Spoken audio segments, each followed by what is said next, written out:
The news breaks with a jolt. A grainy video of a Filipino supply boat under assault by a China Coast Guard vessel floods social media. The footage spreads rapidly, igniting outrage and fear across the nation. People everywhere are glued to their screens, watching the drama unfold in real time, unable to look away. The Chinese ship unleashes a violent water cannon, shattering windows and nearly capsizing the smaller craft. The force of the blast is overwhelming, sending glass and seawater flying as the crew desperately tries to maintain control. The men on board scramble for cover, their shouts lost in the roar. Panic and confusion reign as the vessel rocks violently, every second stretching into eternity. This is not a movie. This is the reality in the West Philippine Sea, January 16, 2026. The world watches as tensions reach a boiling point in these contested waters. The incident at Ayungin Shoal is just the latest in a string of aggressive encounters. Each clash leaves scars on ships, on people, and on the nation's psyche. In Manila, officials scramble. Outside the Chinese embassy, protesters wave flags and demand action. The city pulses with anxiety and determination, as leaders weigh their next move and citizens demand justice. Each confrontation feels like a direct challenge to Philippine sovereignty. The flag becomes a symbol of resistance, fluttering defiantly against the backdrop of uncertainty. The Coast Guard faces a harrowing test: protect their countrymen without provoking a war. Every patrol is a balancing act between courage and caution, duty and danger. Their vessels are outnumbered and outgunned, yet they must stand firm. The odds are daunting, but retreat is not an option. Every decision is fraught with danger, every maneuver a dance on the edge of crisis. One wrong move could spark a wider conflict, but hesitation could mean disaster. These are not just geopolitical moves. They are personal battles for ordinary Filipinos. Families wait anxiously for news, their hearts heavy with worry for loved ones at sea. Fishermen lose livelihoods, soldiers defend a rusting ship, and a nation struggles to assert its identity. The conflict touches every corner of society, from bustling cities to remote coastal villages. The West Philippine Sea is more than water.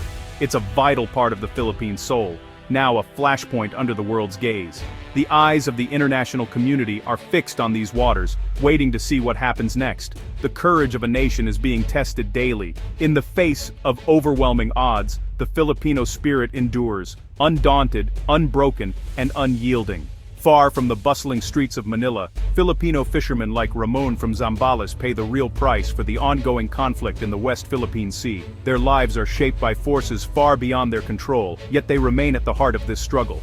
For generations, Panatag Shoal was their lifeblood, a rich fishing ground passed down from father to son. Now, it's a place of fear and uncertainty, where every journey out to sea is a risk. Chinese vessels patrol these waters relentlessly. They chase Filipino fishermen away, cut their nets and intimidate them with aggressive maneuvers, making it nearly impossible to fish in peace. Ramon describes setting out before dawn, his small wooden boat dwarfed by the steel-hulled giants that shadow him. He is often forced to turn back, his hopes dashed before the sun even rises. He returns home empty-handed, his family's future uncertain. The catch that once fed his children and paid for their schooling is now just a memory. This is economic warfare against the most vulnerable. Families who depend on the sea for survival are being pushed to the brink. The Philippine Coast Guard tries to help, but with limited resources and vast waters to patrol, they can't be everywhere at once. We see them harassing our fishermen, one officer says, but our hands are often tied. The frustration is clear, as they watch from a distance, unable to intervene. The result: poverty and desperation ripple through coastal communities. Children play near rundown boats, their futures as uncertain as the tides. Fishermen take on debt just to survive, and many are forced to abandon the sea for city labor, leaving behind the only life they've ever known. Once vibrant villages grow quiet, their way of life fading with each passing season, the sound of engines and laughter replaced by silence. The loss is not just financial, it's cultural. Generations of knowledge and tradition are at risk of being lost forever. Centuries-old traditions are being choked off as elders struggle to pass on their skills to the next generation in a world that no longer values them.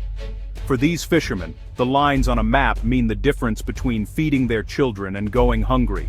Each boundary drawn has real, human consequences. The struggle is not abstract, it's a daily fight for survival against the elements, against poverty, and against powerful forces at sea. The nation's sovereignty is written in the lives of its people. Every family, every village, is a testament to the Filipino spirit and resilience.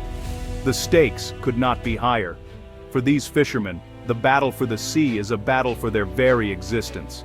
Amid crisis, hope arrives from Tokyo. Japan announces it will provide the Philippines with 5 state-of-the-art patrol vessels. These are not ordinary ships. They're large, modern, and built for the challenges of the West Philippine Sea. The message is clear.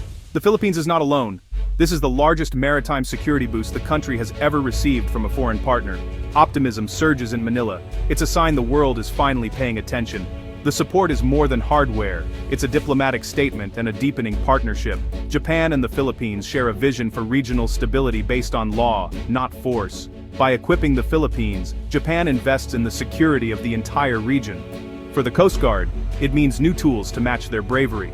For fishermen, it's the promise of protection. For the nation, it's hope, delivered on the waves. What is the Philippines receiving? 5 Kunigami-class patrol vessels, among the largest and most capable in the fleet. At 97 meters, these ships can operate in rough seas and stay on patrol for extended periods. Advanced radar and sensors give crews a detailed maritime picture, day or night. They can track multiple targets, monitor vast areas, and gather indisputable evidence of incursions. Each ship has a helicopter deck and hangar, extending surveillance and rescue reach. High-pressure water cannons provide non-lethal deterrence. Finally, the Coast Guard can respond in kind. High-speed interceptor boats allow rapid response to threats or emergencies. The deal includes extensive training, maintenance, and logistical support from Japan. Japanese experts will work alongside Filipino crews, sharing knowledge and tactics. This is not just a transaction, it's a foundation for long-term partnership.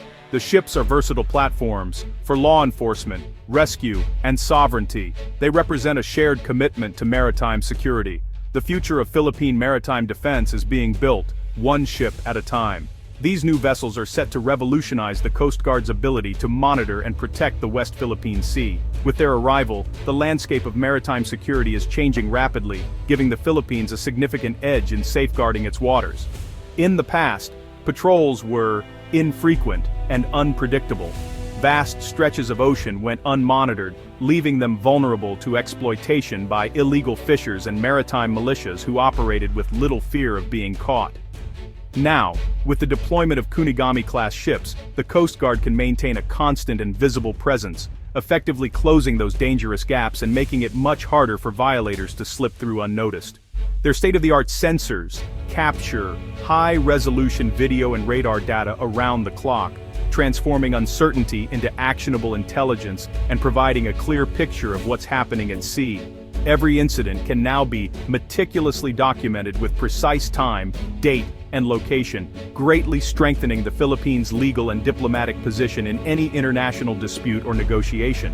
For Filipino fishermen, this means receiving real-time warnings about potential dangers and enjoying safer, more secure fishing grounds, allowing them to work with greater confidence. If harassment or illegal activity occurs, the Coast Guard can now respond swiftly and decisively, deploying fast boats and teams to the scene within minutes. The imposing sight of a 97-meter patrol ship on the horizon serves as a powerful deterrent, discouraging would-be violators from even attempting illegal acts. These ships act as floating platforms for truth, gathering irrefutable evidence to support the country's claims and ensuring that every incident is properly recorded. The comprehensive data collected will bolster the Philippines' case at the United Nations and in regional security forums, providing undeniable proof of what's happening at sea. This is a direct blow to gray zone tactics, exposing illegal activities and provocations for the world to see, making it harder for violators to deny their actions. The Coast Guard is no longer just present, it is now vigilant, empowered, and ready to act at a moment's notice. Maritime awareness has become a true force multiplier for national security, amplifying the Philippines' ability to protect its sovereignty and resources. For years, Philippine presence in the West Philippine Sea was mostly symbolic, a handful of Marines on a rusting ship, but symbolism isn't enough to secure a vast maritime territory. The new Kunigami-class vessels turn defiance into real control. Their constant, visible patrols change the psychological dynamic. Fishermen gain confidence, aggressors are forced to think twice. These ships enforce law, combat smuggling, and conduct rescues with new authority. The conversation shifts from disputed waters to Philippine waters. The Coast Guard moves from reactive to proactive, deterring incidents before they happen. This is sovereignty in action, quiet, firm, and unmistakable. The BRP Sierra Madre was a symbol of holding on. These new ships are a symbol of moving forward. The Japan-Philippines partnership has come together with remarkable speed, driven by shared urgency. Unlike slow-moving diplomacy, this is a strategic alignment for a rapidly changing security environment. Japan's commitment stands out: 5 massive patrol vessels, not just words. This tangible support is a mark of deep trust and shared values. Both nations are maritime democracies, reliant on freedom of navigation and committed to UNCLOS. Their alliance is resilient, built on common interests and vision. The partnership sends ripples across Southeast Asia, inspiring others to strengthen their own maritime capabilities. The Japan-Philippines model is a blueprint for regional security cooperation. It shows that smaller nations can stand together and resist coercion. These 5 ships are fortifying not just the Philippines, but the entire region. The Japan-Philippines partnership is part of a larger Indo-Pacific security architecture. At its core is growing trilateral cooperation with the United States. Together they form a formidable shield for regional peace and stability. The new patrol vessels are a perfect example. Japan builds capacity, the US provides deterrence. The Coast Guard handles daily challenges. The Navy, backed by the US, deters outright aggression. Joint exercises, intelligence sharing, and coordinated messaging demonstrate unity. This is deterrence in action, a credible, united front. By working together, these democracies uphold a free and open Indo-Pacific. The trilateral shield is about preventing conflict, not provoking it. It creates a stable environment where all nations can prosper, free from coercion. These 5 ships are more than steel. They're a symbol of hope for the Philippines. They mark a nation taking charge of its destiny, no longer a passive victim. For fishermen, they promise a return to ancestral grounds without fear. For the Coast Guard, they're tools of empowerment and safety. Their arrival is a tangible change for coastal communities, a sign the struggle is turning. These vessels usher in a new era of professionalism and capability. They protect both the nation's waters and those who defend them. The arrival of these ships will be seen as a pivotal moment in history. It's when partnerships and resolve forged a new path forward. These ships are a beacon of resilience, a guarantee that the Philippines will remain sovereign and secure at sea.